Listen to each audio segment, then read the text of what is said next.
Chapter 1.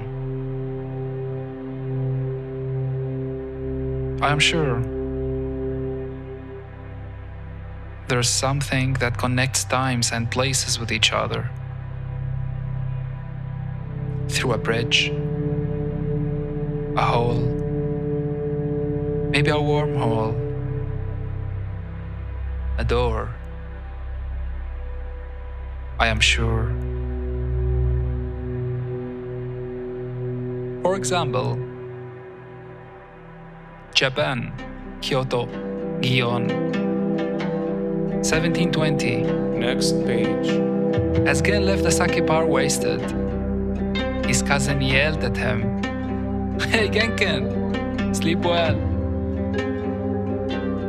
Gen always treated Yuki as his wife. How could you have been so stupid to fall in love with a geisha? Do you know how much money she makes a night? Do you know how many old men had her for themselves? Men from Kyoto, Tokyo, outsiders even, touched her, used her, owned her. Next page. Those same questions that taunted Gen's mind in Japanese during 1720 in Kyoto are also taunting Ahmad's in Arabic during 2020 in Cairo. Ahmad closes the door of the shawarma place after a long, hot, and dreadful day of work. He touches his bruised leg from the hot grease. And of course, in this moment, he thinks about Salwa. Next page. He doesn't even remember how his tender woman became a prostitute.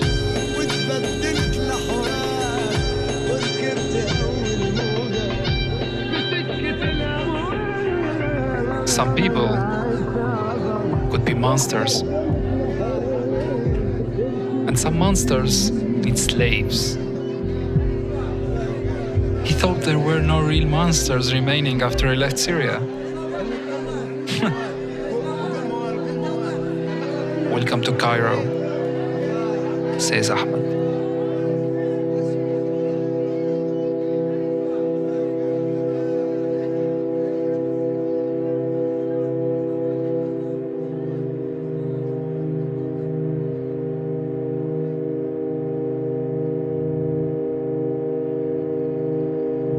Chapter 2.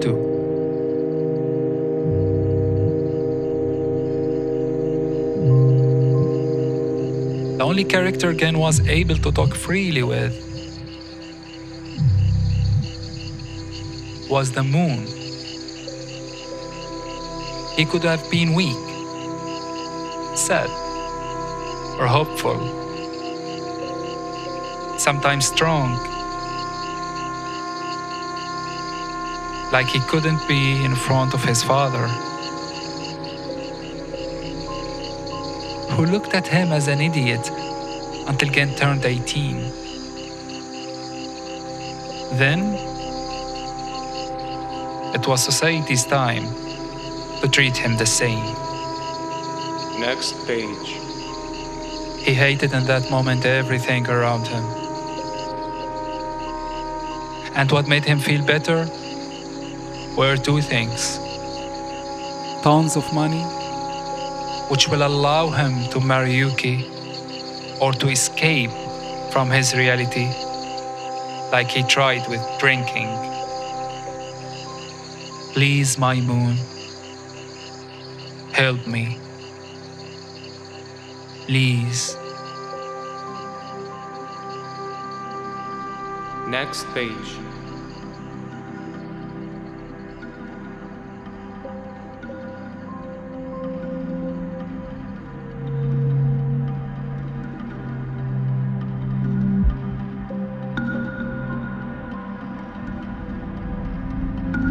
Chapter 3.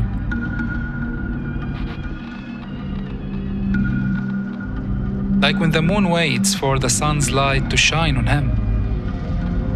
Gen was waiting for the moonlight to shine on his wishes,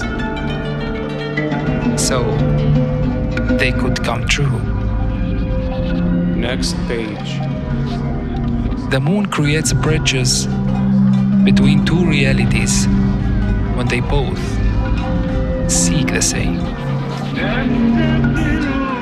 At this moment, a bridge was forming between the door of Yuki in 1720 to Salwa's door in 2020.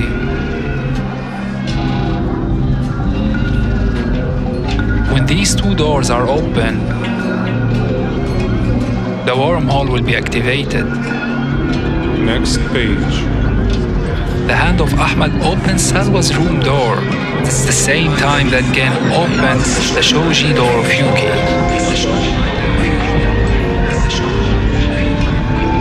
The act of opening these doors is different, but the result is the transition between Ahmad's body to 1720s Kyoto and Gen's body to 2020s Cairo. Next page.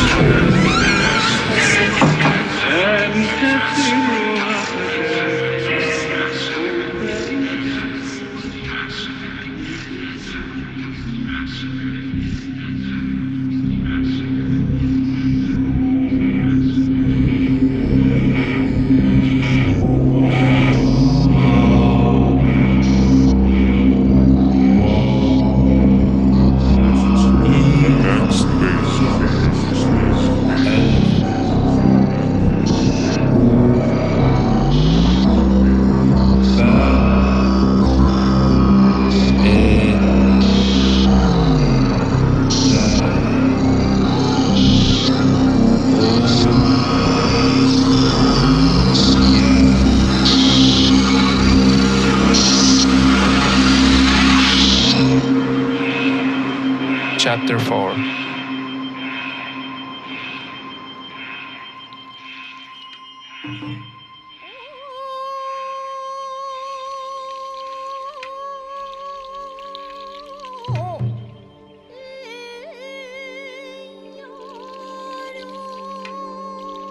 Ahmad entered Yuki's room.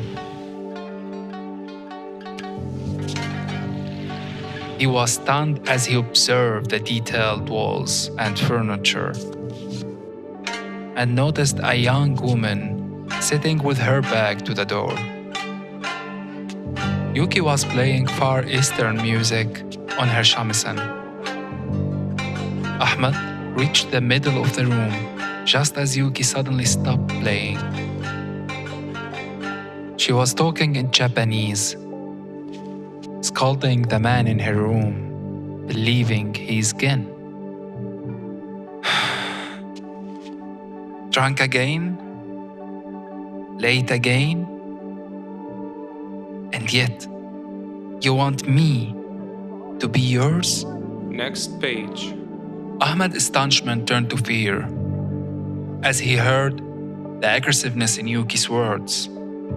Although he wanted to remain silent, he couldn't harness his stuttered reaction to Yuki. She heard his stuttering and continued to berate him.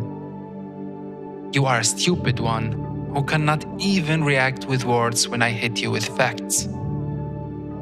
She finished speaking and turned herself to Ahmad.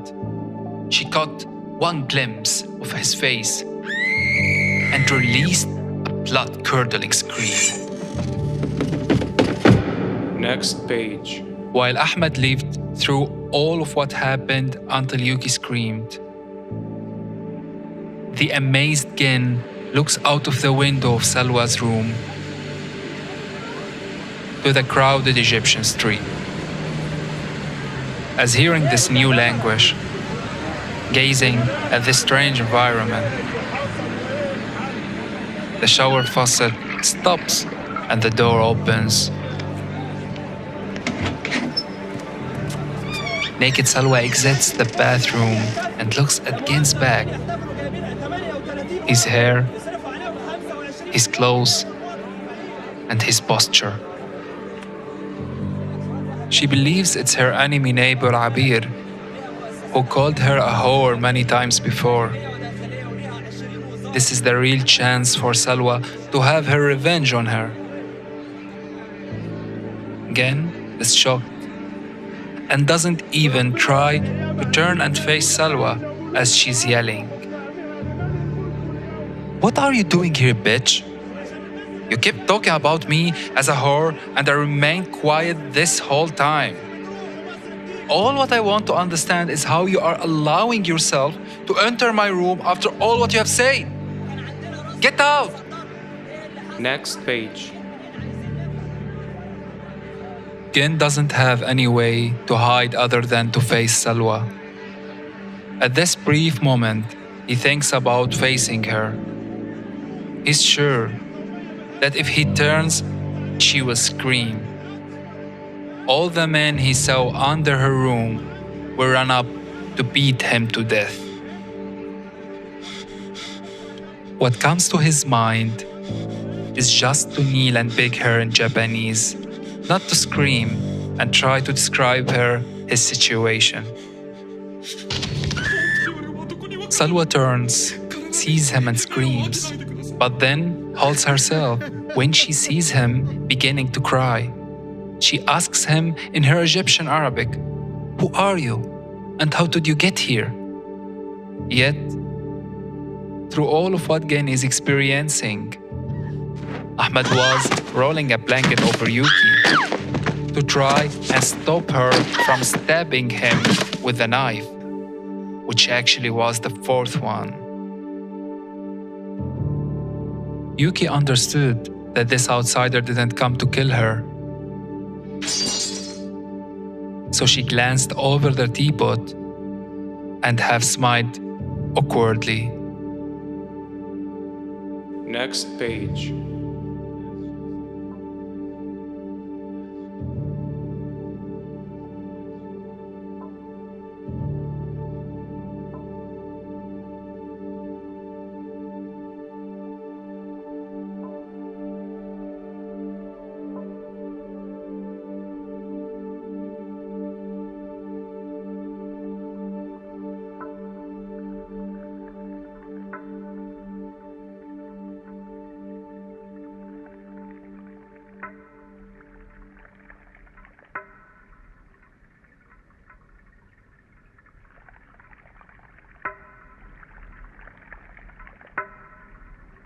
Chapter 5. This door is one,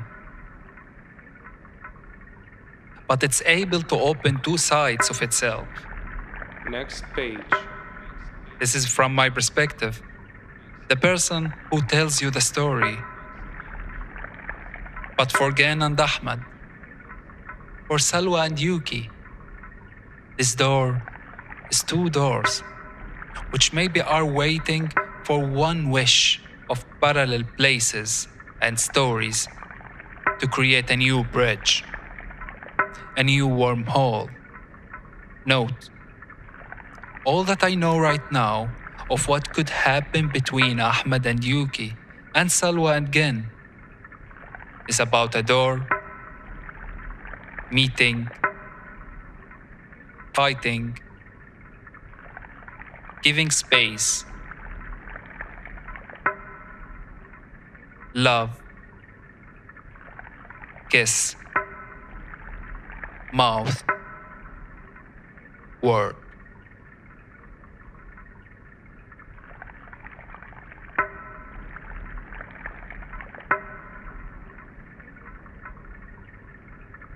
Remember, the book is always shouting, but only few can hear. So don't just read, you have to listen too. Ah, oh, all love.